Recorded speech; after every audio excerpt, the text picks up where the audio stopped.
नमस्कार मंडळी. अवधूत चिंतन श्री गुरुदेव दत्त श्री स्वामी समर्थ महाराज की जय. माझ्या यूट्यूब चॅनलवरती मी तुम्हा सर्वांचे स्वागत करते आणि तुम्हाला आजचा दिवस सुखाचा आनंदाचा जाओ हीच मी स्वामींच्या चरणी प्रार्थना करते आणि आजच्या नवीन व्हिडिओला सुरुवात करते.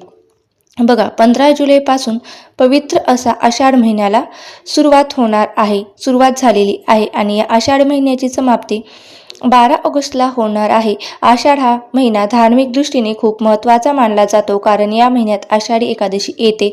आषाढी एकादशी ही वर्षातील सर्वात मोठी एकादशी मानली जाते. आषाढ महिन्यात येणाऱ्या प्रत्येक व्रताला, प्रत्येक दिवसाला अनन्यसाधारण असं महत्त्व आहे. त्यासोबतच आषाढ महिन्यामध्ये आपल्या कुलदेवीची उपासना सुद्धा केली जाते. आषाढ महिन्यातील कुलदेवीची उपासना केल्याने घराचे रक्षण, आरोग्य, कौटुंबिक समृद्धी प्राप्त होते. या काळामध्ये अनेक घरामध्ये आषाढ महिन्यामध्ये अनेक घरामध्ये कुलाचार सुद्धा पाळले जातात, ज्यामध्ये कुलदेवीला नित्यनेमाने सकाळी आणि संध्याकाळी नैवेद्य दाखवणे आणि कुटुंबातील कल्याणासाठी प्रार्थना करणे या आषाढ महिन्यातील कुलदेवीची उपासना करण्याचे मुख्य कारण आहे. या काळात येणारे सण आणि तिथीचे आध्यात्मिक महत्त्व हे तेवढेच वाढलेले आहे. या आषाढ महिन्यात गुप्त नवरात्री सुद्धा साजरी केली जाते, जी कुलदेवीच्या उपासनेसाठी अत्यंत फलदायी मानली जाते. घरातील नकारात्मक ऊर्जा दूर होऊन वंशवृद्धी व्हावी यासाठी सुद्धा या आषाढ महिन्यामध्ये कुलदेवीची उपासना करणे खूप महत्त्वाचे मानले जाते. तर बघा, आजच्या व्हिडिओमध्ये आपण जाणून घेणार आहोत की या आषाढ महिन्यामध्ये कुलदेवीला मंगळवारी काय अर्पण करायचं आहे. कोणती एक वस्तू अर्पण केल्याने आपल्याला सोन्याहून पिवळे सोन्यासारखे दिवस येतील. आयुष्यातील सर्व दुःख, दारिद्र्य, अडचणी नष्ट होऊन तुमची आर्थिक इच्छा, प्रगती, मनोकामना पूर्ण होईल. अशी कोणती वस्तू आहे जी आपल्याला आषाढ महिन्यामध्ये मंगळवारी कुलदेवीला अर्पण करायची आहे.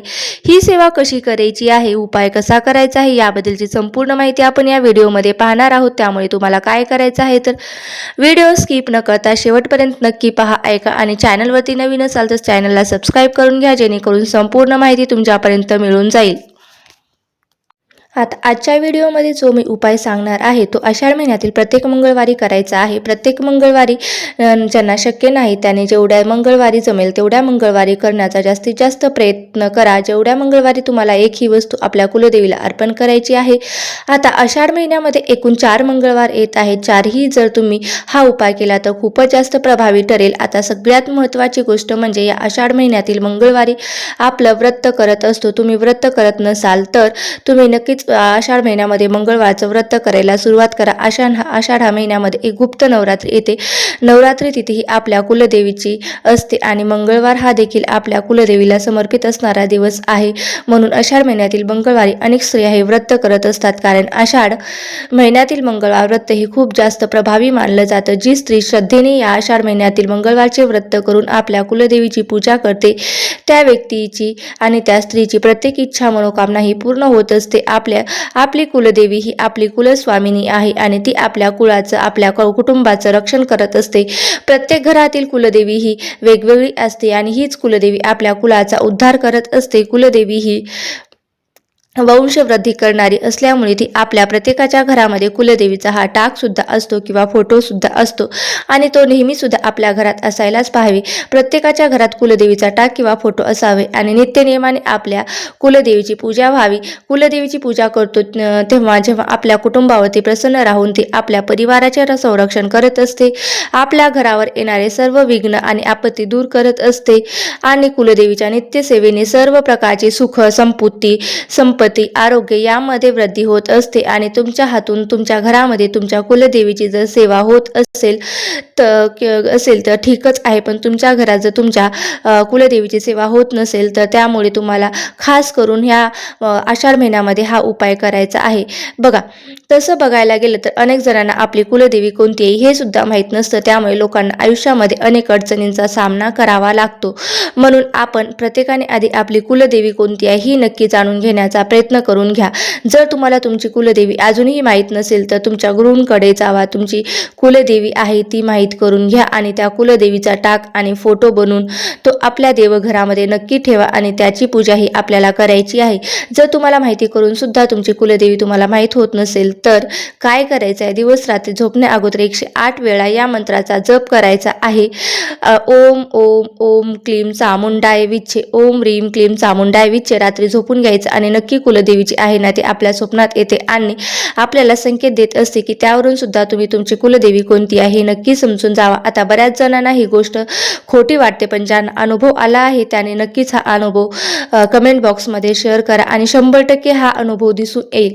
आता आपण पाहणार आहोत की आषाढ महिन्यामध्ये मंगळवारी आपल्याला कुलदेवीला अशी कोणती वस्तू अर्पण करायची आहे आणि अशी कोणती सेवा करायची आहे ज्यामुळे आपल्या देवघरामध्ये आपल्या कुलदेवीचा टाक, फोटो किंवा मूर्ती असायला हवी. तर आपण ही वस्तू अर्पण करू शकता. आता जर तुमच्याकडे टाक, फोटो, मूर्ती नसेल तर एक सुपारी घ्या आणि तिलाच आपल्या कुलदेवीचं प्रतीक मानून त्या सुपारीला म्हणजेच कुलदेवीला जी वस्तू सांगणार आहे ना ती अर्पण करायची आहे. आता सगळ्यात महत्त्वाची म्हणजे गोष्ट तुम्हाला मी अगोदर सांगितल्याप्रमाणे घरातील एका तरी स्त्रीने या आषाढ महिन्यामध्ये मंगळवारी उपवास करायचा आहे आणि तो सोडायचा आहे. उपवासाचे पदार्थ खाऊन तुम्ही उपवास करू शकता, पण घरातल्या कर्त्या स्त्रीने याचं व्रत नक्की करावं. आता हा उपाय करण्यासाठी तुम्हाला मंगळवारी सकाळी लवकर उठायचं आहे. उठल्यानंतर आपल्या घराची अंगणाची स्वच्छता करून घ्यायची आहे. त्यानंतर अंघोळ करायची आहे. अंघोळ झाल्यानंतर तुमच्या घरातील जी काही नित्य कामे आहेत ते उरकून घ्यायची. चहा, नाश्ता सर्व कामे करून घेऊन यानंतर तुम्ही सेवा केली तरी सुद्धा चालतं. दिवसभरामध्ये अगदी सकाळपासून संध्याकाळपर्यंत तुम्ही केव्हाही जेव्हा शक्य होईल तेव्हा तुम्ही हा उपाय करू शकता. उपाय करण्या अगोदर शक्य असेल तर उंबरठ्यावरती छान असं हळदीचं लेपन करून घ्यायचं आहे, जेणेकरून घरामध्ये जी नकारात्मकता येत असते ना ती तिथेच रोखून ठेवली जाते. आणि हळदीचं लेपन करून झाल्यानंतर उंबरठ्यावरती छान असं हळदीचं लेपन करून झाल्यानंतर उंबरठ्यावरती हळदी कुंकू लावून पूजा केली तर सुद्धा चालेल. देवघरातील देवांची पूजा करून घ्यायची आहे. यानंतर तुम्हाला हा उपाय करायचा आहे.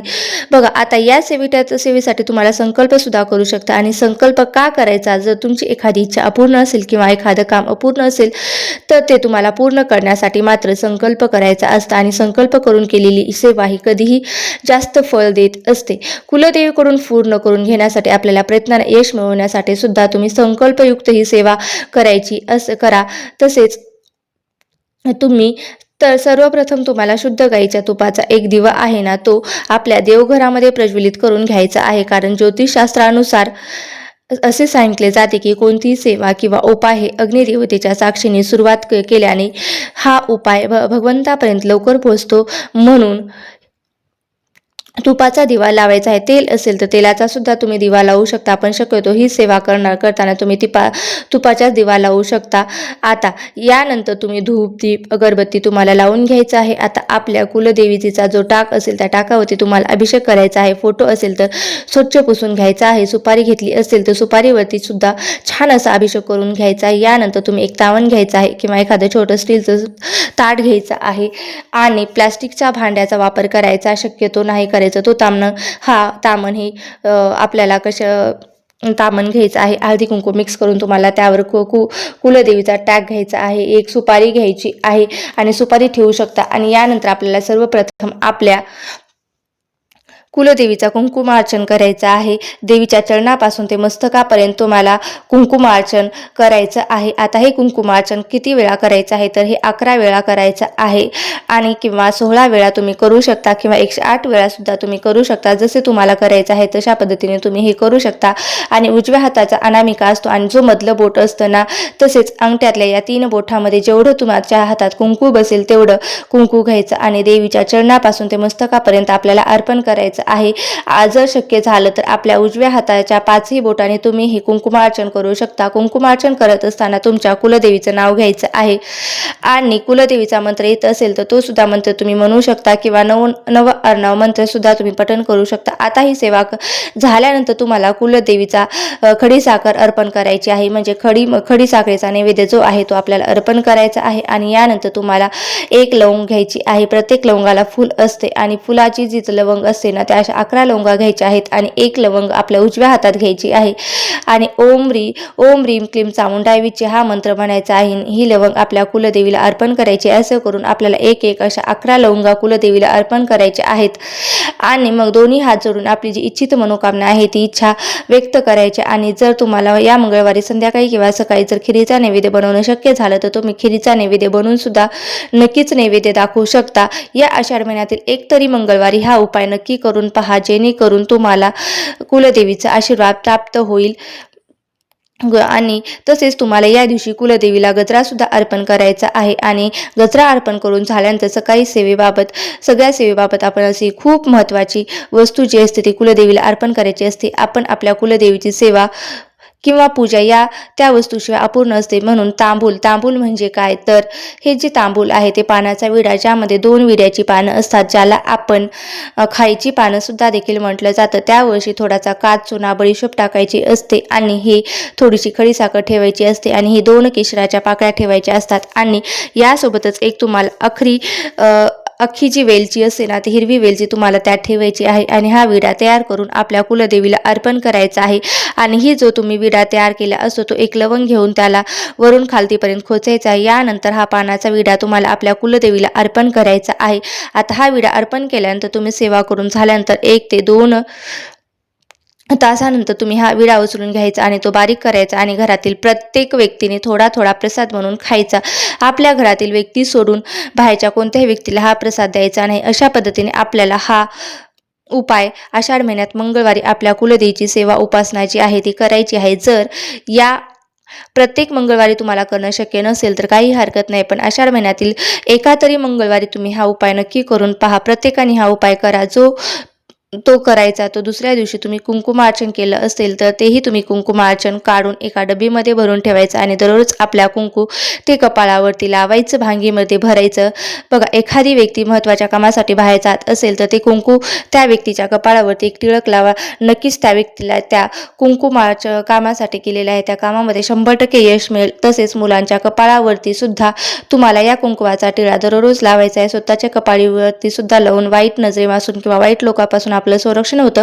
आता ज्या लवंगा तुम्ही अर्पण केल्या आहेत त्या स्वच्छ करून तुम्ही पुसून स्वयंपाकघरामध्ये वापरू शकता. किंवा जर तुम्ही कुलदेवीची पूजा करणार असेल तर त्या पूजेमध्ये सुद्धा तुम्ही या लवंगा पुन्हा वापरल्या तरीही चालेल. लवंगा स्वच्छ करून घ्या आणि जेव्हा तुम्ही तुमच्या घरामध्ये चहा बनवता तेव्हा त्या चहामध्ये सुद्धा तुम्ही लवंगा टाकू शकता किंवा प्रत्येक घरातील व्यक्तीला एक लवंग तुम्ही खायला देखील देऊ शकता.